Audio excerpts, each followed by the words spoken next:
ডিমৰীয়া বিধানসভা সমষ্টিৰ অন্তৰ্গত বিভিন্ন ঠাইত সন্দেহযুক্ত নাগৰিকে গিজগিজাই থকাক লৈ শংকিত হৈ পৰিছে ডিমৰীয়াৰ দল সংগঠন তথা স্থানীয় ৰাইজ।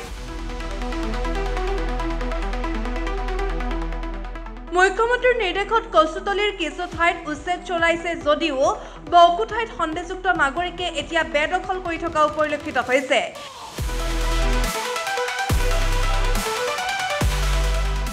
সেয়েহে আজি ডিমৰীয়াৰ সকলো দল সংগঠনে ডিমৰীয়া সমজিলা আয়ুক্তৰ জৰিয়তে কামৰূপ জিলাৰ আয়ুক্তক স্মাৰক পত্ৰ প্ৰেৰণ কৰাৰ লগতে ডুবাইপট্টি উচ্ছেদৰ দাবী উত্থাপন কৰে সংগঠন কেইটাই। আমি ডিমৰীয়াৰ সমগ্ৰ নাগৰিকে ডিমৰীয়া অঞ্চলত অবৈধভাৱে যিবোৰ মানে প্ৰব্ৰজনকাৰী ইয়ালৈ আহিছে, আমি সন্দেহ কৰিছোঁ সেই মানুহবিলাক নিশ্চয় ইয়াৰ ডিমৰীয়াৰ মানে অৰিজিনেল নহয়।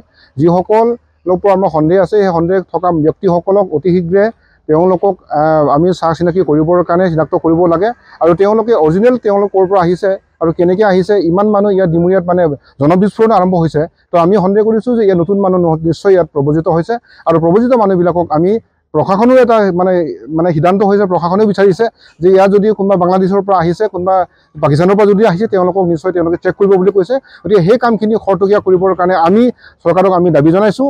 আৰু যিবোৰ মানুহ ইতিমধ্যে বিভিন্ন উদ্যোগ ইণ্ডাষ্ট্ৰীত সৰু সৰু তেওঁলোকে কল কাৰখানাত তেওঁলোকে কাম কৰি আছে, সেই মানুহবিলাকৰ ওপৰত আমাৰ সন্দেহ আছে।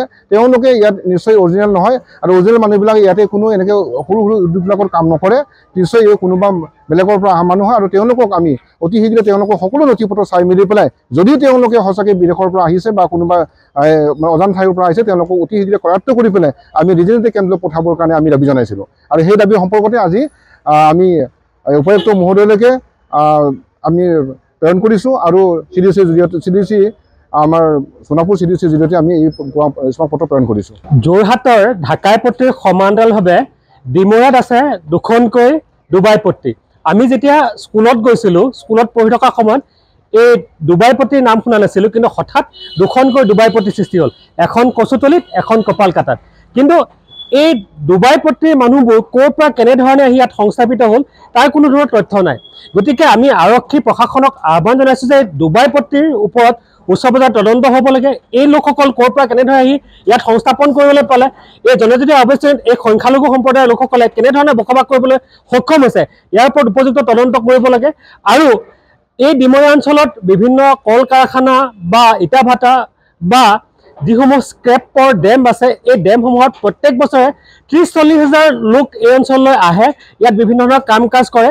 কিন্তু এই লোকসকলৰ ওপৰত কোনো ধৰণৰ তথ্য আৰক্ষী প্ৰশাসনৰ হাতত নাই বা দল সংগঠনৰ হাততো নাই।